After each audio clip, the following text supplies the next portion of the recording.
Hey guys, Jeffries here, and welcome to the Grudge Match. This is episode 74 of You Don't Win Anything with Kids. And you'll see who we're playing. It's Forest Green. Now, normally that would be a bit of a ooh kind of scenario, but today it's a wow kind of scenario. Because although they're actually third in the table at the moment, Kidderminster is second, they're the ones who keep leapfrogging us every other week, I think it is. So, to put one over on them, I've already had a slanging match in the press with their manager. He questioned my credentials in a press conference, so I fired back a two-finger salute and said that I don't care about the result as long as I get one over on him. So we're looking to get a good victory. Forest Green in real life, I was actually watching them on the TV last night. They played Hereford at home in the league. They drew 1-1, but they got Lee Hughes playing for them. Now, I'm not a fan of Lee Hughes. I don't like him at all because of what he's done in his past life. But the fact that they had a Football League player, because he was at Port Vale at the start of the season, the fact that he's now playing for Forest Green, there's something about them that says that they're actually contenders. But that doesn't bother me, because you see our last two results, a 5-1 win against Barnet and a 2-1 win against Wrexham, and I'm hoping we get another at least 2-1 win today. So who am I going to have in my team? Well, we've got injuries to virtually all of our right backs and a suspension for Robert Grant. But luckily we have got Mutundari on the bench. We've also got Ben Chorley. Do you know what, I'm actually going to bring Chorley in and put Stevens at right back, because I was quite impressed with how Stevens played right back in the last match. Once, excuse me, my voice is really funny today. Once Grant got sent off, Stevens had to move over to right back, and he was just winning everything in the air. He was just as pronounced on the floor. It was an impressive performance. So for this match, it's a bit of a risk, I admit, but I'm going to play Stevens at right back. The other change I'm going to have to make is John Rooney, who picked up an injury in the last game. I'm also going to bring Bobo out of the team because he's only on 89% fitness. In their places, I'm going to bring Marshall in on the right hand side, and I'm going to bring, where's he gone? There he is, Carino into the middle. I'm going to leave, no, I'm not going to leave Daly up front. I'm going to bring Keith Wilson back in up front. Hopefully he has a decent game.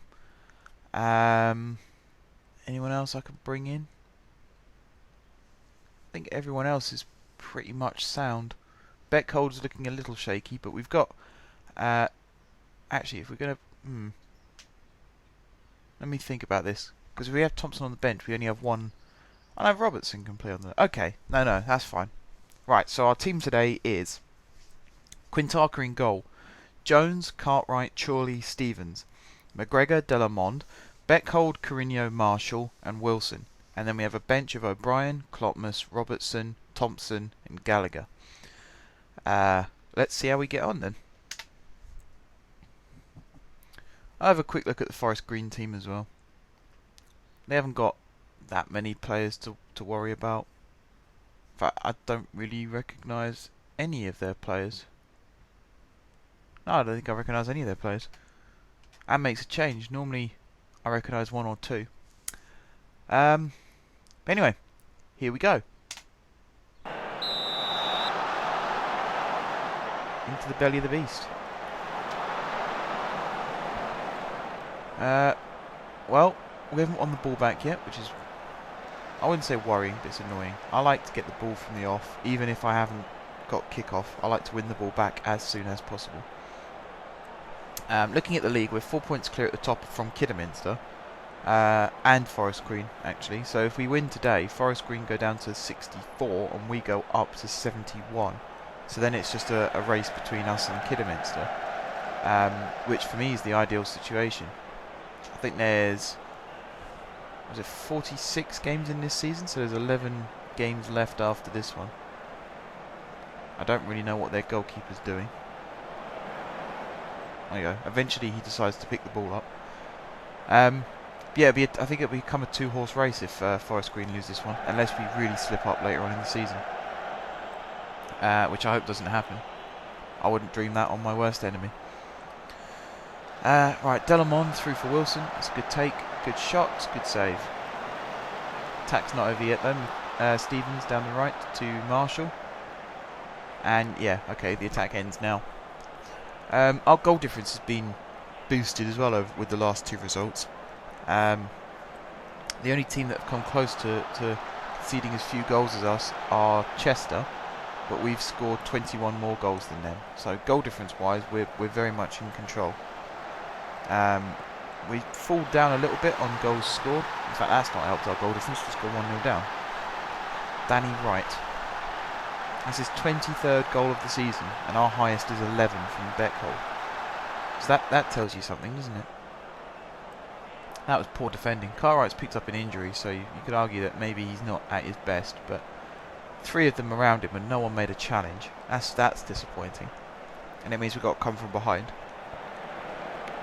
Which, as fun as it is when you win, I still hate doing it. Because it's such a gamble and it very rarely pays off. It's always a dangerous game to play.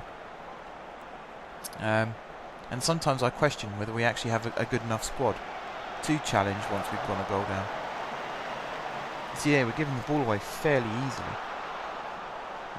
Delamond has found a way out to Marshall though. That's just a really, really poor cross. I think he was looking for Beckhold at the far post, but it got nowhere near. Stevens picks it up there. He finds Marshall. Delamond. Back for Stevens. Back to Delamond. To Carino. It's at this point. Okay, we're attacking a bit more. Stevens with the cross towards Wilson. Corner. I think the keeper actually tipped that over. We need to attack more. We can't just be passing it around the midfield waiting for an opening. Especially if we're going to balls up corner kicks like that as well. That's really, really poor from McGregor. I hope that they actually improve their corner taking, because there's so many that end up going out of play like that. It's really, really disappointing. What have we got? Wilson on the ball here now. I thought for a second he was going to look for Marshall on the overlap, but he went for a shot, and it was a good shot, and it forced a good save, and we've now got another corner, which hopefully McGregor doesn't kick out for a goal kick. Nope, he's won another corner, which he's probably going to kick out for a goal kick. I might change my corner takers. Take out McGregor and Villa. That one wasn't very good either. It is another corner, but still not very good. Apologies if you heard the static just then. I was moving my headset a bit because I had a bit of an itch. Right, that's a really, really poor cross from McGregor. It's just a waste. You know, you get the ball in these... Okay, a corner is not a guaranteed goal-scoring opportunity, but you get the ball in a good area where you could whip in a decent cross and have a chance at scoring, and then you bring in someone who you think is a set-piece taker, and they just boot it straight out for a goal kick, and it's just frustrating. Why do that? Why not at least pick someone out and aim for them and not kick it towards the goal, kick it away from the goal?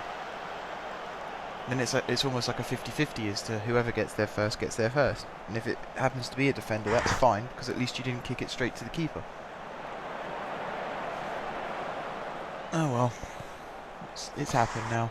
I can moan about it as much as I like, it's not going to change a thing. Right, Jones on the ball. Is he going to look for Beckhold down the line? He is. Good touch from Beckhold. Cross from Beckhold to Wilson.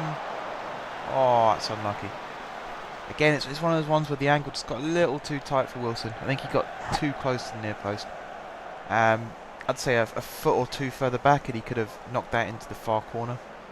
As it happened, I think it was one of these ones he went near post and the keeper also went near post, and it was almost like a lucky guess. God, Quintaka has me worried there. I don't like it when they turn and face our goal. That gets me very worried. Oh well, he dealt with it, he got rid of it. 37th minute, still no sign of a proper chance for us. We've had 6 shots, 3 on target. They've only had 1 and 1, and that was of course the goal. Chorley, and to be honest, it wasn't Chorley's fault, the goal either. He's actually doing okay. Bit worrying with that header, but in general he's not playing badly. Marshall's one of the players I think's letting the team down today. cross from Courinho to Beckhold, far post. Another good save from the keeper. Is that going to go for a throw, or is Jones going to keep it in? Jones is going to keep it in, but there's nobody there.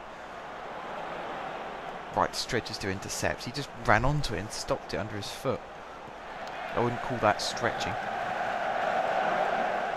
We need to exploit those. The keeper doesn't seem to be able to kick it very far, so I think we need to get our front midfielders sort of to stand in a line roughly where the ball comes down and intercept it. We're 2-0 down. Terrific. That Wesley Burns. This is a match that I didn't just want to not lose it. I really, really wanted to win it for the entertainment purposes. Makes the series a bit more interesting. Also, just for the whole fact that my job's come under threat this season because of our league position at times. Even though it turned out to be because we had games in hand, therefore we were slipping down the table. But we finally get to top spot. And ever since we've actually reached top spot for the first time this season, apart from the odd game where we play really well and go back to top spot, every single decision seems to be going against us. And I'm thwarted as to why. I don't know whether it's like a thing built into the game just to make it a little more challenging for you, or if it's genuinely just the team are getting a bit complacent. But I'm going to make subs at half time. The first player I'm going to bring off is Wilson, because I've been bitterly disappointed with his performances recently. He just hasn't cut it for me. So he's going to come off and Gallagher's going to come on. Delamond seems to be okay. Cartwright has picked up an injury, but he's actually got better fitness than Delamond at the moment. So I'm going to leave it as it is for now and just see if the change of striker makes a difference. If necessary, I'm going to end up moving Marshall over onto the left-hand side. Then Courinho onto the right-hand side, Gallagher through the middle, and I'm going to play Beckhold up front.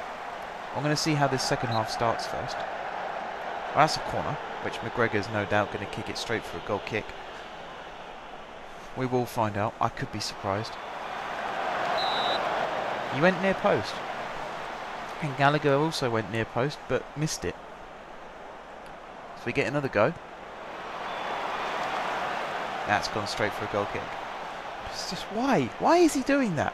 Somebody tell me, please. Why is he doing that? Anyway, I'm going to make that change that I said about. So I'm going to move Beckhold up front. Gallagher into the middle. And then Marshall across to the left. Because Marshall is actually left-footed. And I think Courinho does better down the flank than he does through the middle. Just because he makes the same type of overlapping run that we see Beckhold do constantly. And I think that's actually going to benefit us more in trying to get back into this game. Although, for now, we're just trying to stop conceding a third. Oh, he's hit the crossbar. That was Danny Wright again, wasn't it? Yeah. This is something else. It's terrible. They've only had 2 shots on target and scored twice. We've had 4 shots on target. And I'm pretty sure the keeper's saved every single one of them. Well, he would have. I don't know why I said that. It's obvious that he would have because we haven't scored. Right, Jones misses the header, but it's cool because we've won a throw-in. Which he's taking his time over, which I'm not best pleased about. Right, he throws it towards Gallagher. It never reached Gallagher, which is disappointing as well. I use that word a lot at the moment, disappointing. There's a lot of our performances that are disappointing. I'm also going to make a sub. I'm going to move Stevens into the middle, Cartwright out onto the wing there. I'm going to bring Klopmas on for Cartwright. So now we've got Stevens in the middle. He's a bit quicker, he's stronger, he's taller. I think that's going to help in the long run. Ball in from Courinho, cleared up in the air. Should go back to Courinho, it does. He lays it off for Stevens, who in real life, at least recently, scored a bit of a pile driver. I've seen a video of the goal. It's a fantastic strike. See if he can actually do it on this game as well, because that'd be interesting if he could. That's a shot over the bar from McGregor, which I'm not very impressed with McGregor either. He gives the ball away fairly easily, doesn't really attempt to win it back. Yeah, silly things like that. He had Jones on the overlapping run as well that he could have used, but he decided not to. Jones with a near post cross to Beckhold, who lays it off to Courinho. tried to hit it through the crowd and it got blocked. McGregor back out to Jones, to Marshall, back to McGregor, to Gallagher. He gets tackled, falls back to McGregor. He lays it back to Klopmas. He's starting to mess around with the ball again. He knocks it into to Gallagher, back to Klopmas. If we're like 3-0 up, I'd enjoy watching us play like this. But since we're 2-0 down, I really, really wish they would stop messing around like this. We've got 25 minutes left, 24 minutes left now. Looking at what other subs I can make. Oh, we're forced into one, I think. Carino's injured. Yeah, I think this is actually the sub I was going to make anyway. Bring Thompson on for Carino. Have Thompson going down the right hand side, because he's a game changer. He happened, you know, he's got it within him to score a world class goal. Gallagher dispossessed again. I'm starting to wonder if signing him was actually a good idea, because he hasn't brought what I wanted him to bring to the team. That was nearly 3-0. It's like the Welling game. You don't expect to win, but you expect a performance that could lead to a win. And I just don't think we've had a performance from the players out there today. I think they've sort of rolled over and let the occasion take over. Because I imagine that they're aware of the fact that this is a top of the table clash. So you'd expect them to sort of pull their socks up and put in a little bit of an extra shift. And, you know, things like that from Thompson.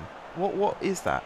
On what occasion have you seen, like, let me choose a good example. Let's say Eden Hazard's got the ball for Chelsea and he's running down the wing. How many times have you seen him just kick it straight to their left back? I don't think I've seen him do it once. Or their right back, depending on what side he's playing on. I just think that's really poor. And moments like this, where Marshall's made a good run down the wing, and then he just suddenly turns and pulls it back to Klopmas or McGregor, whoever it was. It's poor. I don't know why they do that.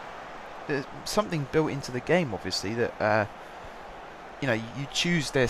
Well, I chose their traits when I made these players, but not once did I choose one that says messes around with the ball when we need a goal. So I don't know where that's come from.